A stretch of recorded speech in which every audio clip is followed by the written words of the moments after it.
Hello and thanks for joining me. So you're interested in using EEZ Studio to make some nice UIs. Look at the UI I've been making here for my camera slider. I'm really chuffed with that, but it's been a lot of hard work. So what we're going to do in this video is introduce you to the software, and we're going to make some buttons today to change screens because it's so easy once you know what you're doing. And this screen here, although it looks complicated, the buttons grow, the numbers will go in the boxes.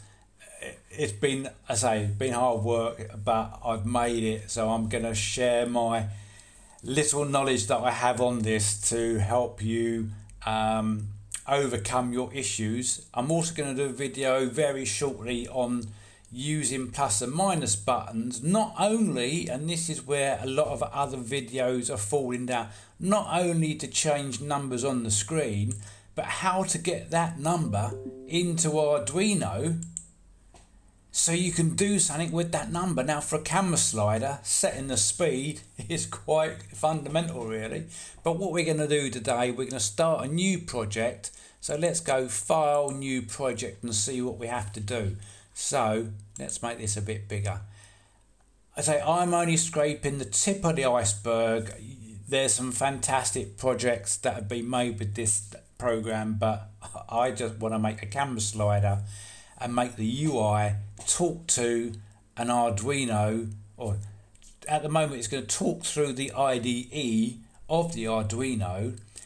So the screen is going to send data through the USB lead into Arduino IDE and display on the serial monitor the values that are displayed on the screen. But first of all, we're going to make some buttons and change screens, because if we try and do it all in one video, it's going to be really long. So let's make our first project. So start off with Flow. Flow is a facility to allow you to put logic into your UI screen, so you don't have to do all the coding within Arduino, and this is what a lot of people are missing online.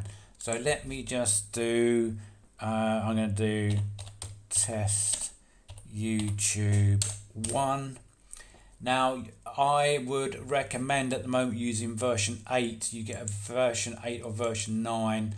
There was, when I used test in version 9, there was some of the buttons I was using that didn't work in version 9. I'm sure they're going to implement it, but not at the moment. So this is where the actual project is being stored. So I'm happy at the moment because they're only a very small file, and this is the path that it's generating, just the file that will open your project to come here. It's not the place where we're going to store all the files. We'll cover that in a minute. So let's say generate, that is Flow, and that. Okay. So we've now need to configure the UI. So we're going to go to the cog, and we need to set the display size. In my case, it's 480 320.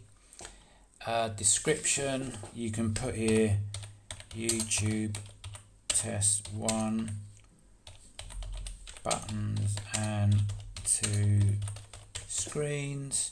Image, if you wanted to include an image, you would click here. I've got an image here, like background. You could put an image of your sort of project, what you're doing.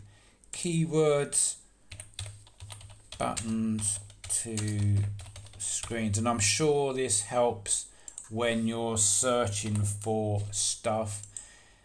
Platform is ESP32, Arduino IDE, author, I can't type today. The minimum version, I don't know what the minimum version be. I'm using 16, but I did start off with 15 and it's just updated today, so I'm going to put 16. Now I've already included some of these features. A lot of these had green ads, and I'm going to add into this one, I'm going to add the readme. So just copy me and we'll cover that. This is advanced if you're trying to compared to lots of codes, and we're just not going to be using that. We're scraping the tip of the iceberg here. So that is. So Andy from the future here, I forgot to tell you something. So you need to click on build, and this is the actual destination folder where all your UIs are going to be placed. So you need to go and find a folder where to store it. Now I've made a folder already. So I've made a main folder called EEZ projects, then YouTube, and now I'm going to click on that, and that's going to be my folder where it all goes in. Now this is very important, this one, because it will save you editing a lot of folders. Delete the front bit, leave the L in there, so it's LVGL.h, and that is it. So let me get back to Andy in the past. That, and now we're going to click on main. It's made a screen for you, and it's here. So now we have to enter the size of the screen again, 480, 320. Your screen may be different, and you can see hello world has moved. Anyway, we're going to delete that because the screen has changed. So we got a blank screen now. If you hold, I've got a mouse with a wheel, so if I'm clicking control on a Windows machine and wheeling the mouse, you can wheel and go bigger, click and hold, and you can zoom around the screen. I don't know how to do that if you haven't got a clicky mouse. Anyway, what we're going to do, so let's just do two buttons. So you've got widgets here, and one of the widgets is strange enough called buttons. So we're just going to pick it out and drag it on itself. Now the new update, it never used to have the text in it. So you can see now in the widget structure, we've got a button and a label, and the label is connected to the buttons. If you drag the button, the label comes with it. So that's if you're using version 15, upgrade to 16. Is it 16? Let me just check. Oh, 016. So you had to fiddle around with those. So if you are using, no, I can't do it. Let me just, yeah. So if you're using an earlier version, if you don't set it up, if you drag the button, the text doesn't go. But easy solution is if you drag the text in there, click on the label and go up and right, you can see a horizontal mauve line has appeared. You click, and for some reason the text jumps, and it still jumps, but you have to fetch it back down, drag it. You can see the red lines here help you guide where it is, and now if you drag the button, the text goes with it. So that's that. So let's just click on there, and somewhere down here will be a text field. So where is it? Under styles. If styles, no. I'm not on the label. So I click on the label. Sorry, it's called button. So let's say screen 1.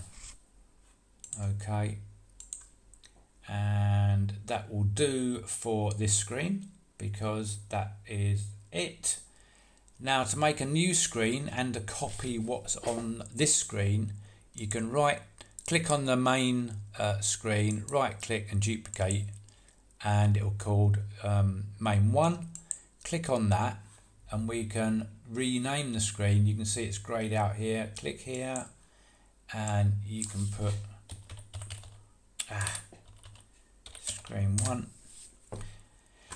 and this is going to now say main screen. So that is screen 1. That will take us to screen 1, and that will take us back to main screen. So if we run it, nothing's going to happen because we've got no logic.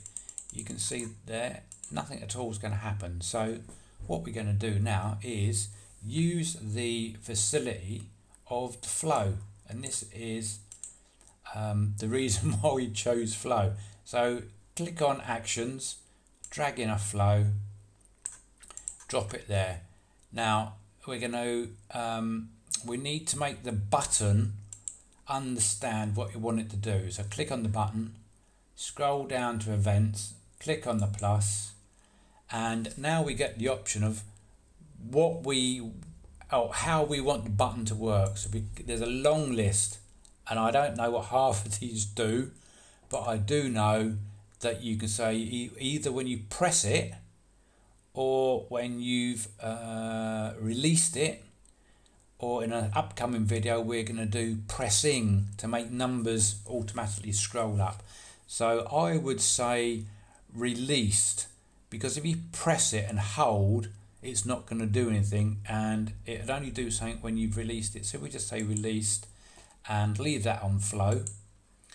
Click off the button, and now you can see you've got the sort of the flow handle, this little grey bubble at the end. So we're going to take that, and we're going to link it over to here.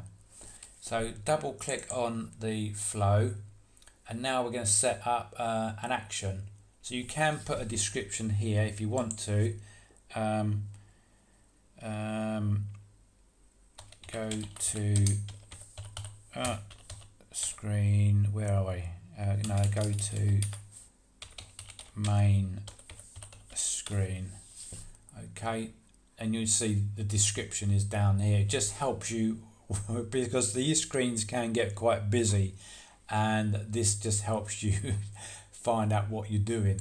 So the action, I'm going to click on action, and it defaults to change screen. I can't remember what the A1, play animation, set property, add style, remove style, change screen. Okay, now here it says screen unidentified. You need to tell it what you want to do or where you want to go. So click on down arrow, and we are going to the main screen, and that's it. So click on the main screen, and now do the same. So we're going to click on the button, go to event handler, click released, and flow.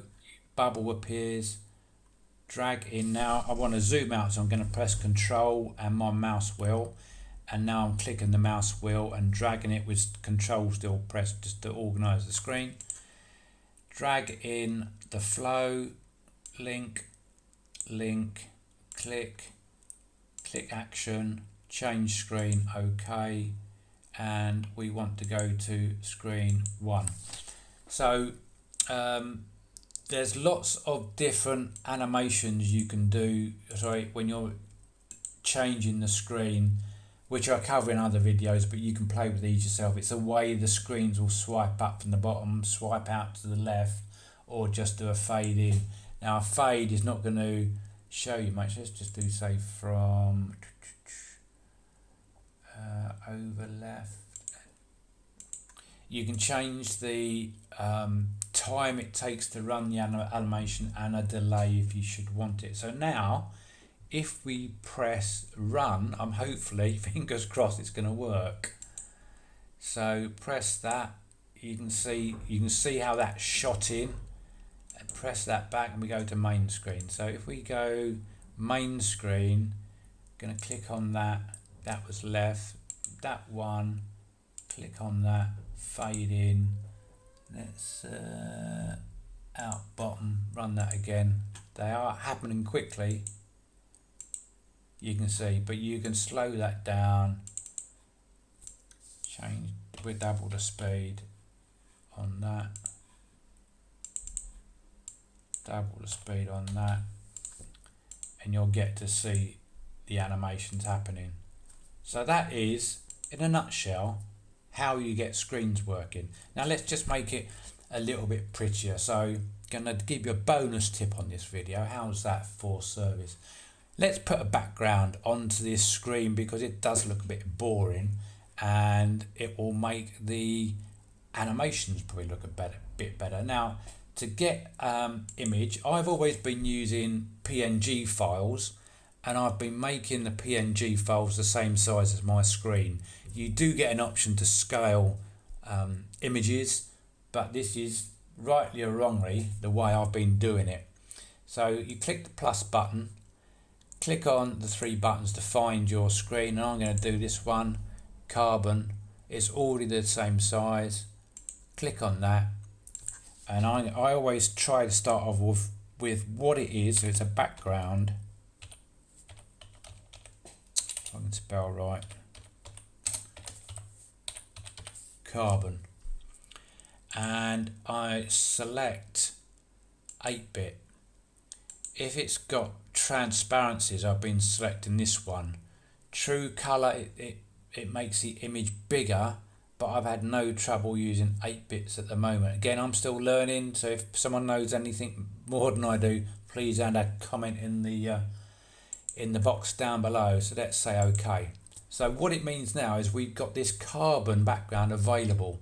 So to get it on the screen, go back to widgets, and there is an image. Drag image onto the screen. It goes really small for some reason.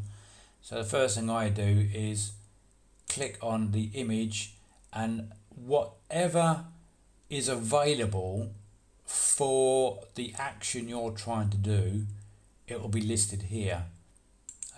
Click on that, and you can see it's not in the right place. That's fine. We can just click on it, drag it, drag it, drag it. It's all gone red. Click it. Oh my gosh, my button's disappeared. Don't panic, Mr. Mandarin. Right, what it is, think about layers. When you drag things in, this is the widget structure or the whole screen structure. And you can now see the background is at the bottom. So all you're going to do is drag it to the top, let go, and you can see your buttons back again. So now if we run it, we get the nice screen. And if we click here, we should see the fade-in action better. There you go.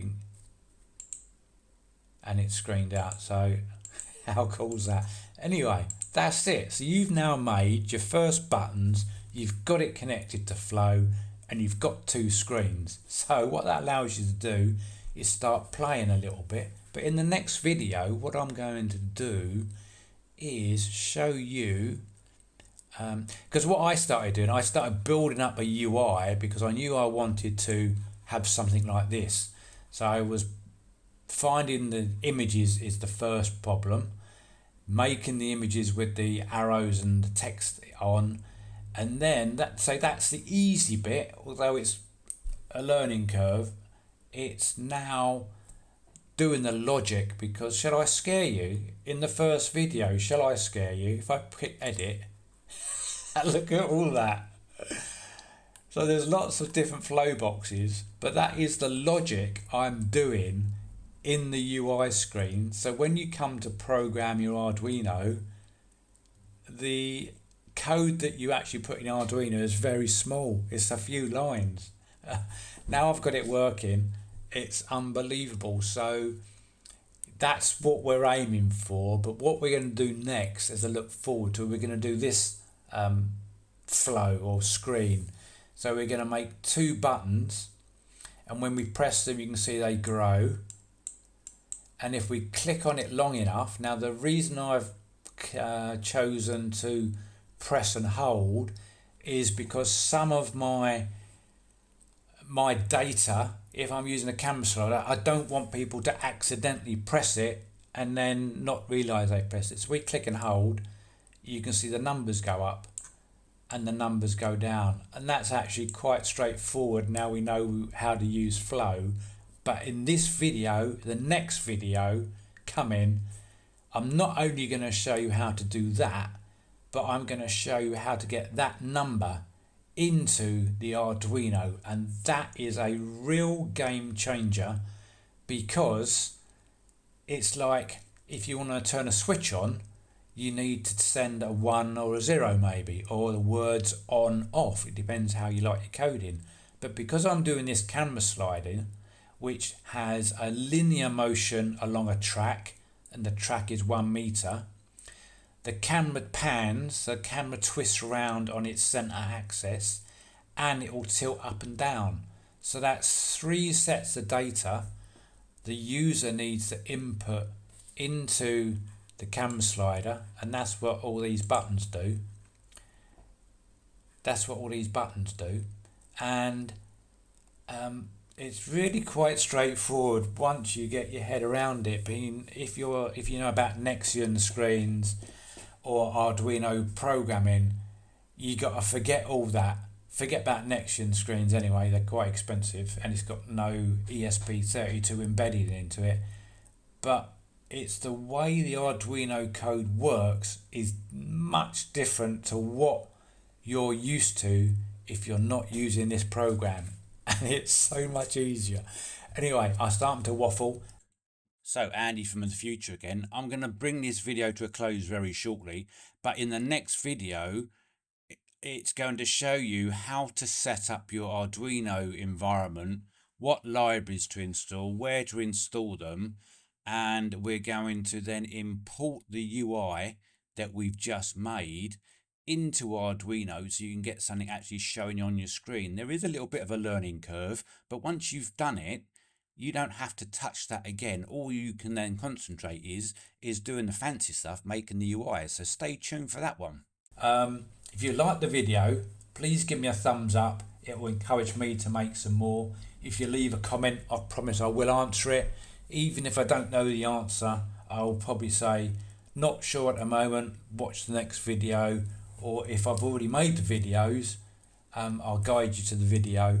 But we are going to be building up to make this project. But join me in the next one to see that this looks like nothing, but it's opened a massive door for me to get my camera side of project working. Anyway, that's Andy wishing you good afternoon. If you want to support the channel, buy me a cup of coffee, the link's down below. Anyway, happy coding as ever. Thanks for making it to the end of my video. It is much appreciated. If you have any comments, please drop them down below and I promise I will come back to you. And maybe you would like to watch some of the videos popping up now.